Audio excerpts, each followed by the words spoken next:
ओम श्री साई राम।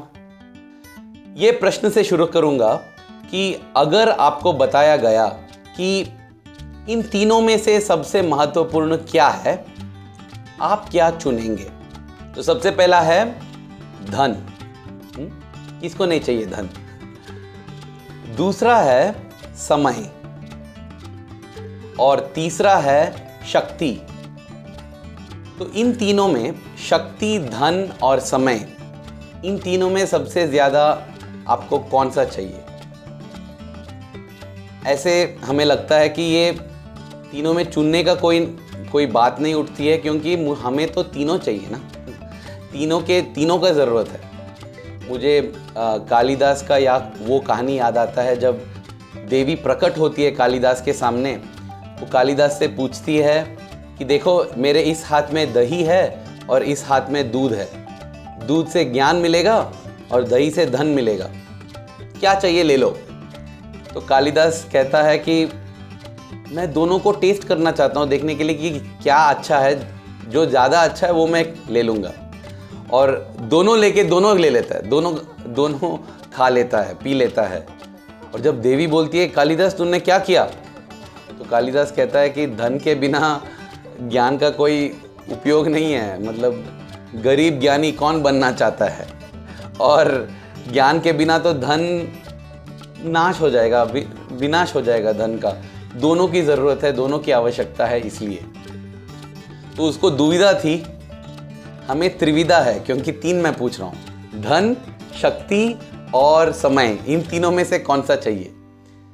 मैं ऐसा क्यों पूछ रहा हूँ? क्योंकि जब हम छोटे होते हैं, बचपन में हमारे पास बहुत समय होता है, समय ही समय होता है।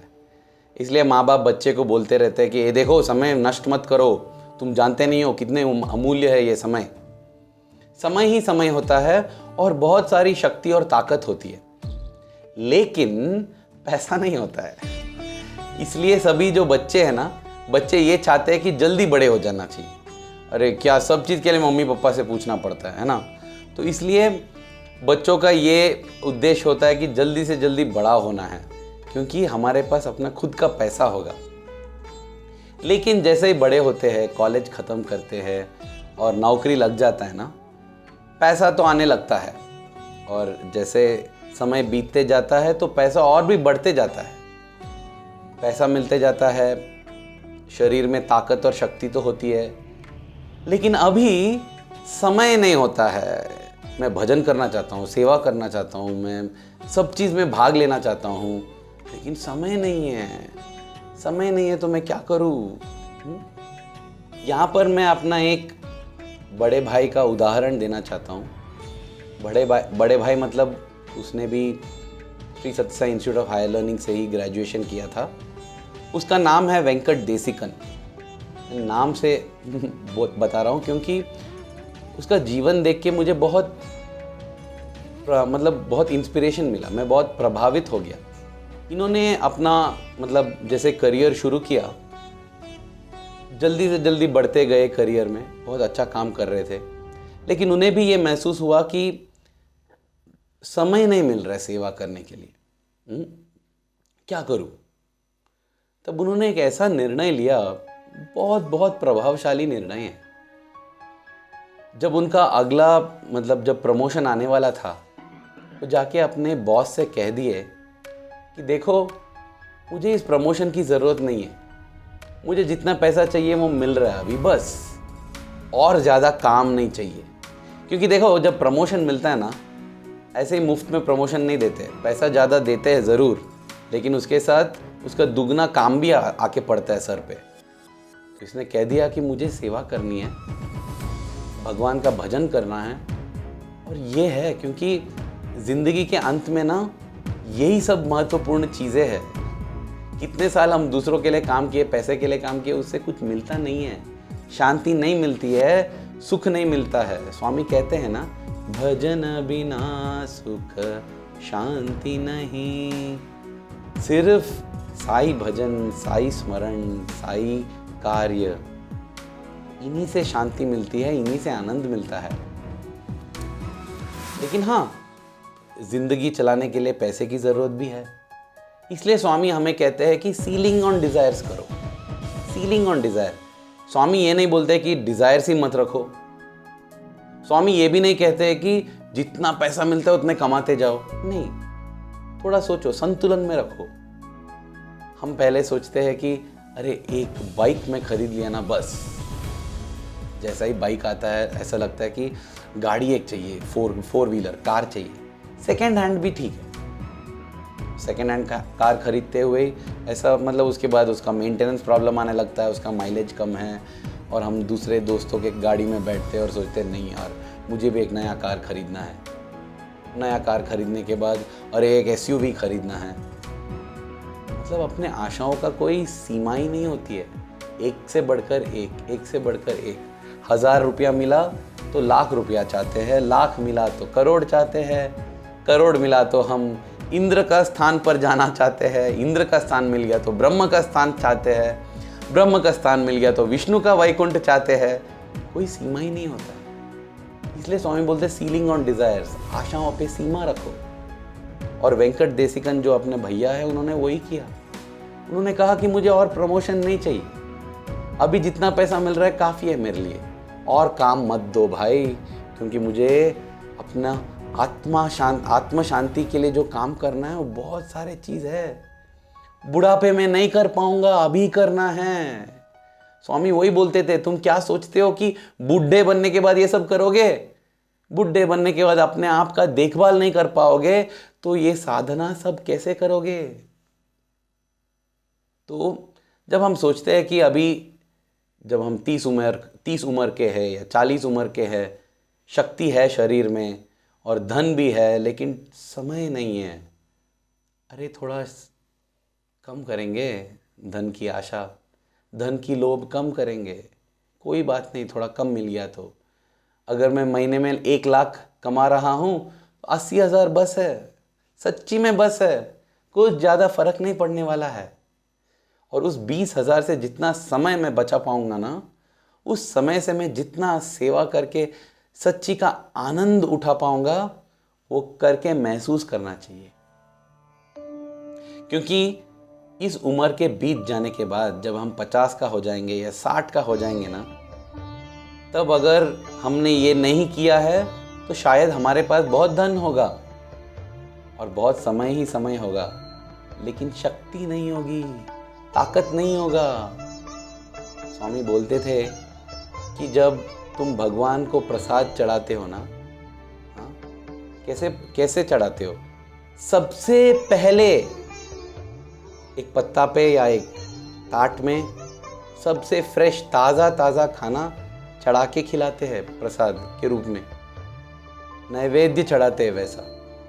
और जब हम वैसे नैवेद्य चढ़ाते हैं ना, भगवान क्या करते हैं, उसी नैवेद्य को फिर से हमें दे देते हैं प्रसाद के रूप में। जो भी हम भगवान को देते हैं वो वापस हमें ही मिल जाता है। लेकिन सभी का खाना खत्म होने के बाद क्या वो देंगे हम?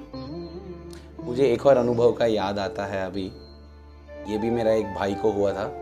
स्वामी ने इस लड़के को एक इंटरव्यू के लिए बुलाया था और उस इंटरव्यू के बीच में स्वामी इससे पूछे, क्या तुम कभी कोई शादी के लिए गए हो? हाँ स्वामी। शादी में सबसे पहला कौन खाना खाता है? स्वामी, जो सबसे दूर के रिश्तेदार है ना, वो लोग पहले खाना खाते हैं, क्योंकि वो ज़्यादा समय रहना नहीं चाहते शादी में, जल्दी आते हैं, एक गिफ्ट दे देते हैं, फिर निकल जाते हैं ना खाना खा के, तो वो लोग सबसे पहले खाना खाते हैं।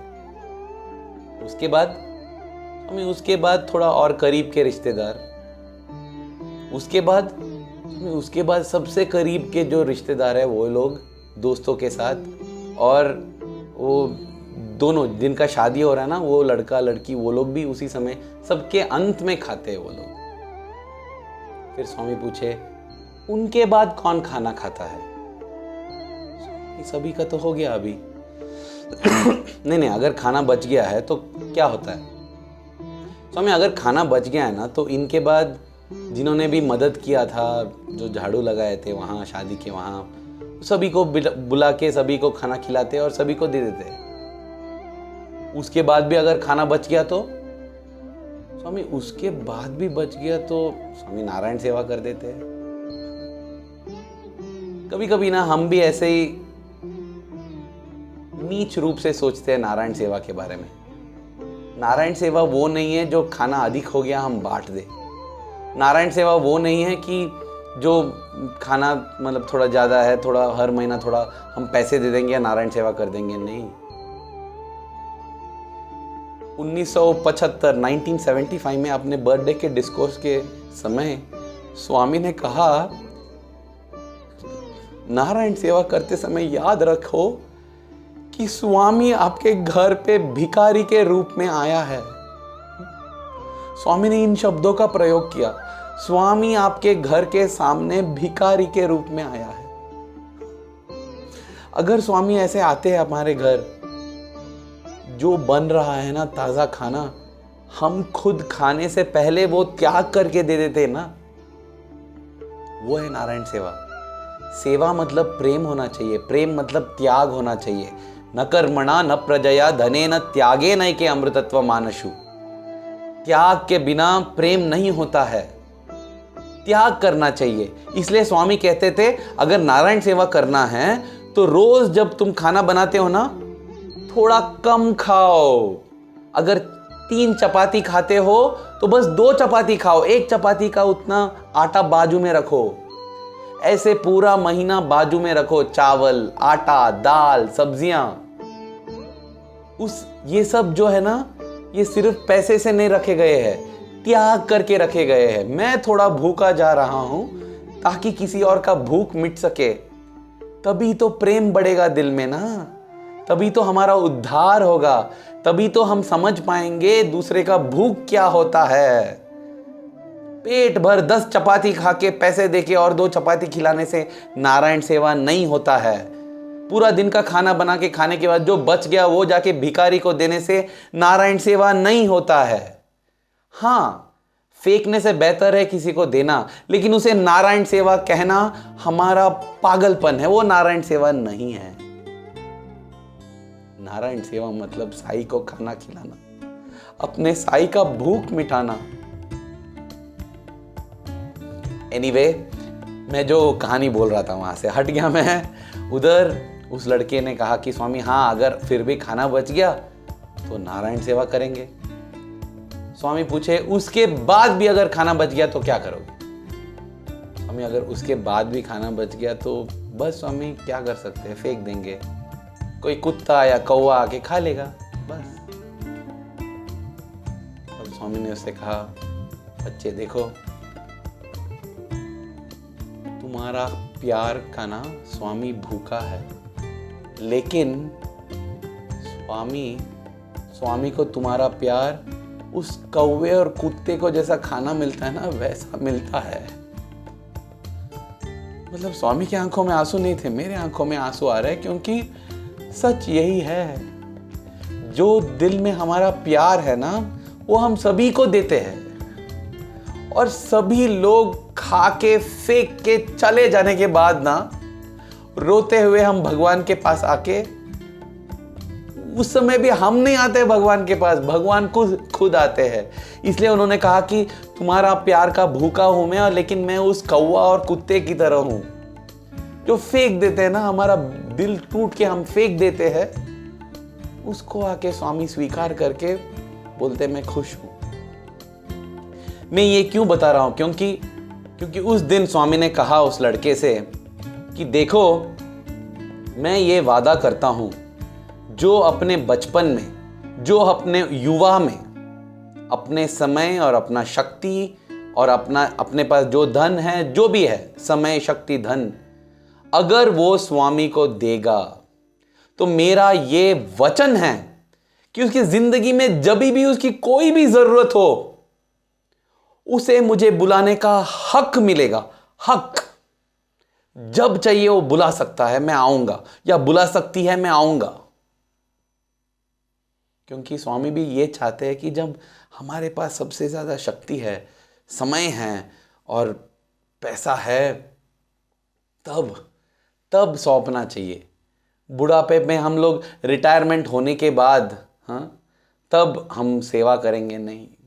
ठीक है, कुछ भी नहीं करने से बेहतर है वो करना, लेकिन अगर हम ये मानते हैं कि स्वामी हमारे ज़िंदगी का अमूल्य धन है, सबसे महत्वपूर्ण है, तो सबसे महत्वपूर्ण समय जो है हमारे ज़िंदगी में, उस समय स्वामी की सेवा करना चाहिए।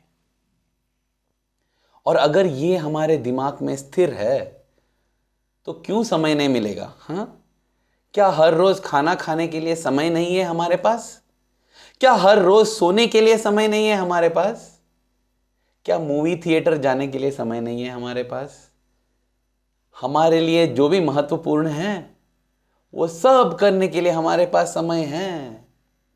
हम वेकेशन पे जाते हैं, क्या क्या करते हैं हम खुद सोच सकते हैं। अगर हम कह रहे हैं कि स्वामी की सेवा करने में या स्वामी का भजन करने में के लिए ये सब के लिए समय नहीं है, उसका अर्थ ये है कि हमें ये नहीं लगता है कि वो महत्वपूर्ण है। बस सत्य तो यही है, कड़वा है लेकिन सत्य वही है। जब मैं बोलता हूँ कि स्वामी मेरे पास भजन करने के लिए समय नहीं है, इसका अर्थ ये है कि स्वामी आप उतने महत्वपूर्ण नहीं हैं। क्योंकि अगर आप महत्वपूर्ण होते तो मैं अपना नींद त्याग करके भजन करता, मैं खाना त्याग करके भजन करता।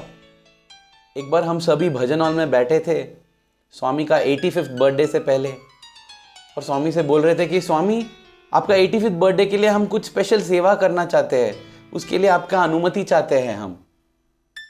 तभी भी स्वामी ने यही कहा था, क्या खाना खाने से पहले अनुमति पूछते हो? सेवा करने से पहले क्यों पूछ रहे हो? भजन करने से पहले क्यों पूछते हो?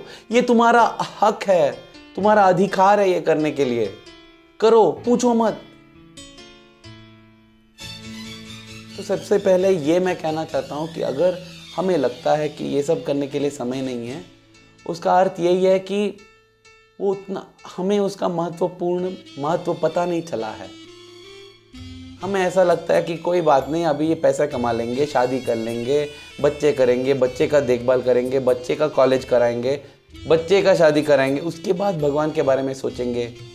नहीं, कुलशेखर आಳ್वार करके एक थे, उन्होंने कहा, कृष्णा त्वदीय पद पंकज पंजरांतः अद्येव मे विशतु मानस राज हंसः प्राण प्रयाण समये कफवात पित्तैः कंठावरोदन विदौ स्मरणम कुतस्थे। मतलब, हे कृष्ण प्रभु, मुझे आपके चरण कमलों के पंजर में मेरा जो मानस राज हंस है, हंस की तरह है मेरा मन हंस की तरह होना चाहिए। क्योंकि ये कहा जाता है कि हंस जो है ना, वो पानी और दूध में वो फर्क देख सकता है। इसका अर्थ यह है कि मन को अच्छाई और बुराई में फर्क देखने का शक्ति होना चाहिए। और ऐसे हंस को क्या कह रहा है? वो बोल रहा है कि कृष्णा, तेरे चरण कमलों के पिंजरे में बंद कर दो। क्यों? क्योंकि प्राण प्रयाण समय कफवात पित्तैः, जब प्राण का प्रयाण समय आएगा तो मेरे शरीर में कफ होगा, वात होगा और पित्त होंगे। ये कफ, वात, पित्त ये सब होके मैं जब बुखार हूँ, बीमार हूँ, तब तुम्हारा स्मरण कैसे कर पाऊंगा? अभी ही करना है, अभी ही करना है। ये मैं बता रहा हूं क्योंकि हमें ये समझना चाहिए कि कितना महत्वपूर्ण है भगवान का ध्यान करना। अजामिल का कहानी कहा जाता है, शायद आप सुने होंगे, मैं जल्दी से बताऊंगा। अजामिल करके एक ब्राह्मण था, उसने अपने जिंदगी में सभी तरह का पाप किया, लेकिन एक अच्छा कार्य किया था। उसने अपने बेटे का नाम नारायण रखा था। जब उसका प्राण प्रयाण समय आया, जब वो मर रहा था, यमदूत आ रहे थे उसे उठाने। यमदूतों को देखकर ये बहुत डर गया, घबरा गया, ये चिल्लाने लगा। किसको? अपने बेटे को बुला रहा था, बचाओ मुझे करके। नारायण नारायण नारायण बोलने लगा। श्रीमन नारायण ने उनका आवाज सुन लिया और उन्होंने अपने दूतों को भेजा और कहा कि यमदूत उसे कैसे उठा के ले जाएंगे? ये मेरा नाम ले रहा है, उसका उद्धार होना चाहिए, वैकुंठ ले आओ इसे। और उस प्रकार अजामिल का उद्धार हो गया, उसे वैकुंठ प्राप्त हुआ। लेकिन स्वामी कहते हैं, स्वामी एक चिन्ह कथा हमें सुनाते हैं। कहते हैं कि ये कहानी सुनकर एक आदमी बहुत प्रभावित होकर उसने क्या कर दिया, उसके पास 4 बेटे थे। उसने चारों का नाम क्या रखा? राम, कृष्ण, गोविंद और नारायण। वो सोचा अरे ठीक है यार, मरते समय किसी एक को तो बुलाऊंगा ना, क्योंकि ये कहा जाता है कि अंतिम समय हमारा विचार जो है वही हमें प्राप्त होगा। तो अंतिम समय राम, कृष्ण, गोविंद या नारायण का तो स्मरण करूंगा ही करके। तो जब इसका अंत समय आया, मरने वाला था, उसने पुकारा रामा कृष्णा गोविंदा नारायणा, रामा कृष्णा गोविंदा नारायणा। और चारों बेटे दौड़ के आए अपने पिताजी के पास। तब उसे पता चला अरे चारों बच्चे आ गए। उसने कहा मूर्ख, अगर तुम चारों आ गए यहां तो दुकान का देखभाल कौन कर रहा है, भागो। और फिर मर गया। और स्वामी कहते हैं कि उसे कोई स्वर्ग या वैकुंठ या कैलाश प्राप्त नहीं हुआ, फिर से उसे दुकानदार बनना पड़ा, क्योंकि उसका आखिरी विचार क्या था? दुकान। हाँ, अजामिल की जो कहानी है ना वो हमें कहा जाता है, हमें बताया जाता है ये समझाने के लिए कि भगवान की नाम स्मरण में कितनी शक्ति है। लेकिन हमें ये नहीं सोचना चाहिए कि जिंदगी भर जो चाहिए कर लूंगा, मरते समय बस साई राम बोल दूंगा तो स्वामी प्राप्त हो जाएंगे। नहीं, मरते समय स्वामी के बारे में सोचने के लिए जिंदगी भर उसे प्रैक्टिस करना पड़ेगा। जिंदगी भर हर पल हर क्षण साई को याद करना चाहिए, तभी तो वो आदत बनेगी ना। जब महात्मा गांधी जी को गोली लगी थी, उन्होंने हे राम कहा, क्योंकि वो जिंदगी भर राम नाम जपते थे। नहीं तो नहीं आएगा। अरे मर गया चिल्लाते थे अगर वो उन्होंने वैसा चिल्ला दिया था तो क्या होता। लेकिन जब गोली भी लग रही थी, राम का नाम याद कर रहे थे, क्योंकि जिंदगी भर उन्होंने नाम स्मरण किया था महात्मा गांधी जी ने। तो अगर हम अंतिम समय में स्वामी का नाम याद करना चाहते हैं तो जिंदगी भर वो करना पड़ेगा। तो हाँ, जरूर हमें स्वामी के लिए समय रखना पड़ेगा। और मैं ये भी जानता हूं कि हमारे पास उतना ही समय है, दिन में 24 घंटे ही होते हैं। तो स्वामी का महत्व याद करते हुए कहीं और से थोड़ा समय बनाना पड़ेगा। लेकिन एक और उपाय है इसके। ये उपाय हमें मिलता है प्रोफेसर H.J. भाग्या के अनुभव से। भाग्या सर, उन्हें मैं भाग्या सर बुलाता हूँ। जब मैं MBA कर रहा था पुट्टपर्ती में, हमारे टीचर थे, वो अध्यापक थे, अभी भी पढ़ाते हैं। लेकिन MBA से ज़्यादा ये हमें जीवन में स्वामी को प्राप्त कैसे करें, उन पढ़ाइयों का पाठ कराते हैं, और वो सबसे महत्वपूर्ण है ज़िंदगी को। उनका अनुभव सुनो। वे आए स्वामी के पास 1986 में। उनका बहुत अनुभव हुआ था उससे पहले। उदाहरण के लिए, जब वे एम्स्टर्डम में थे ना, एम्स्टर्डम, वहाँ बहुत ठंड रहती है। बारिश में भीग रहे थे और उन्हें मालूम नहीं था क्या होगा, पूरा ठंड लगने वाली थी। वो चलने लगे कहते हुए साई राम साई राम साई राम साई राम। और जैसे ही ये चल रहे थे ना, उन्हें सुनाई दिया साई राम साई राम। अच्छा कौन है? उन्होंने देखा ना, उनके बाजू में स्वामी एम्स्टर्डम में चल रहे हैं, साई राम साई राम साई राम कहते हुए ऐसे ऐसे चमत्कारिक अनुभव हुआ उनका, जिसके कारण वो पुट्टपर्ती आ गए 1986 में। और उन्होंने स्वामी से कहा कि बस स्वामी, मुझे और कुछ नहीं चाहिए। वो सब छोड़ दिए। वो गोल्ड मेडलिस्ट थे, बहुत पैसे कमा रहे थे, वो सब छोड़ दिया। उन्होंने कहा नहीं स्वामी, सबसे इम्पोर्टेंट है आप, मैं आपके पास रहना चाहता हूँ। और 1987 में स्वामी ने उनको एक इंटरव्यू दिया। उस इंटरव्यू में स्वामी ने उनसे पूछा कि तुम क्या साधना करते हो। उन्होंने कहा स्वामी आप बताइए क्या साधना करना चाहिए। स्वामी ने कहा मैं कौन हूँ ये पता लगाओ। तब उन्होंने कहा स्वामी मैं तो जानता हूँ आप कौन हैं, आप तो स्वयं भगवान हैं। नहीं नहीं नहीं नहीं, मैं कौन हूँ ये तुम पता लगाओ। स्वामी वही मैं कह रहा हूं कि आप भगवान हैं।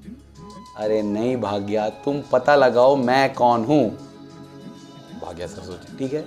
जैसे इंटरव्यू रूम के बाहर आए तो उधर उन्होंने रतनलाल अंकल से मिले। रतनलाल अंकल उनके पास आते हुए उनके हाथ में एक किताब थमा दिए और उन्होंने कहा कि मुझे लगता है कि तुम्हें ये किताब की ज़रूरत है, ये किताब पढ़ो। तो भाग्य सर ने देखा उस किताब का नाम क्या था। उसका शीर्षक था मैं कौन हूँ। रमण महर्षि द्वारा लिखा गया किताब मैं कौन हूँ, हु एम आई। तो उन्हें लगा अरे ये है क्या, बाप रे, ओके। तब उन्हें पता चला कि ये भी एक साधना है ज्ञान मार्ग का, कि ये पता लगाने का कि मैं कौन हूँ, क्या मैं शरीर हूँ। अगर हम शरीर है तो जब कोई मरता है तो लोग क्यों रोते हैं, अरे तुम हमें छोड़ के चले गए। कहाँ छोड़ के चले गए, वहीं तो पड़ा है ना शरीर। नहीं, छोड़ के चला गया है, क्योंकि शरीर हम नहीं होते हैं। शरीर का प्राण क्या, मतलब मैं कौन हूं, ये है वो साधना। तब भाग्य सर को पता चला और ये कर रहे थे। दिन रात ये किताब ये पढ़ने लगे। बार बार इन्होंने ये किताब पढ़ा और वही साधना करने लगे। सुबह उठेंगे और बैठेंगे और सोचने लगेंगे मैं कौन हूँ, मैं कौन हूँ, मैं शरीर नहीं हूँ। क्योंकि मतलब ये साधना ये नहीं है कि हम मानसिक रूप से समझ ले कि मैं कौन हूँ, उसका अनुभव करना पड़ता है ना। और वो अनुभव भाग्या सर को मिला। कैसे? एक दिन जब ये मंदिर में बैठे थे, कभी भी मतलब मंदिर में कभी भी आगे जाने का ये प्रयत्न नहीं करते थे, स्वामी का चरण छूने का प्रयत्न नहीं करते थे, क्योंकि उन्हें लगा कि स्वामी ने मुझे बोल दिया है कि बस तुम ये विचार करो कि मैं कौन हूँ, बस तुम्हें वही करूँगा। तो ऐसे ही बैठे थे विचार करते हुए मैं कौन हूँ, मैं कौन हूँ। तब स्वामी चलते हुए आए, उनके सर पे ऐसे मार के चले गए। जैसे ही स्वामी ने उनका सर छुआ ना, कुछ तो हुआ अंदर, पूरा बदल गया। मतलब भाग्या सर कहते हैं कि ये समझाना बहुत मुश्किल है। अब मेरा हालत समझो। उनको ही मुश्किल लगा समझाने के लिए कि उन्होंने क्या अनुभव किया। उन्होंने जो समझाया वो समझाने का मैं कोशिश कर रहा हूँ, हाँ। लेकिन उन्हें ऐसा लगा कि ये शारीरिक भाग्य एक छोटा सा भाग है पूरा भाग्य में। मतलब दुनिया में भाग्य के सिवाय और कुछ है ही नहीं। भाग्य में ही सूरज उग रहा है, सूरज का अस्त हो रहा है। भाग्य के भीतर ही पेड़ पौधे प्राणियां जन्म ले रहे हैं, उनका मरण हो रहा है। मतलब आप समझ पा रहे हैं ना, मतलब उनको एक ऐसा भगवान का अनुभव होने लगा। और उस पूरा दुनिया में भी एक छोटा सा शारीरिक भाग्य करके है, वो भी अपना काम कर रहा है। बस आनंद में भरे थे, कोई दुख ही नहीं था, क्योंकि सब मैं ही हूं, सब मैं ही हूं। मैं कौन हूं का उत्तर यह है कि मैं सब हूं, बस मैं हूं, मेरे सिवाय और कुछ है ही नहीं। मैं ब्रह्म हूं, मैं ब्रह्मांड हूं। वो अनुभव होने लगा उनको। और ये अनुभव उनके साथ पूरे 2 दिन के लिए था। जब उन्हें कुछ खाने का मन नहीं किया, सोने का मन नहीं किया, थकावट नहीं था, जाके पढ़ा रहे थे क्लास में, लेकिन उन्हें मालूम था कि ये बस एक छोटा शारीरिक भाग्य है जो अपना काम कर रहा है। जैसे बच्चे अपना काम कर रहे हैं, जैसे पेड़ पौधे या प्राणी पक्षी अपना काम कर रहे हैं। मैं इन सब के परे हूँ, मैं तो सबसे परम हूँ। उस अनुभव में आनंद ले रहे थे। 2 दिन बाद जब फिर से ऐसे ही बैठे थे मंदिर में, स्वामी उनके पास आए। इन्होंने आंख खोल के स्वामी को देखा। स्वामी उनके तरफ देखकर मुस्कुराए। बस उस मुस्कुराहट के साथ भाग्य सर कहते हैं कि मैं फिर से अबनॉर्मल जिंदगी में आ गया। अबनॉर्मल जिंदगी, नॉर्मल जिंदगी जो हम कहते हैं, वो कहने लगे कि ये अबनॉर्मल जिंदगी है। अबनॉर्मल जिंदगी में आ गया, वो अनुभव खत्म हो गया। और दिल से वो बोलने लगा, अरे स्वामी मुझे चाहिए वो, अरे मुझे चाहिए, वही मुझे चाहिए और कुछ नहीं चाहिए। एक बार जब हम उसका स्वाद लेते हैं ना, बाकी सब के प्रति जो इच्छा है वो चला जाता है, क्योंकि सब बहुत नीच है इसकी तुलना में। लेकिन स्वामी ने उनको ये समझाया कि बस ये तो थोड़ा सा फ्री सैंपल था, अभी तुम्हें उसे कमाना पड़ेगा, ऐसा ही मुफ्त में नहीं मिलेगा। तो उसके बाद भाग्या सर फिर से साधना करने लगे। 1990 में स्वामी फिर से समर कोर्स शुरू किए वृंदावन में, और उस समर कोर्स में जून 1 को समर कोर्स का आखिरी डिस्कोर्स था।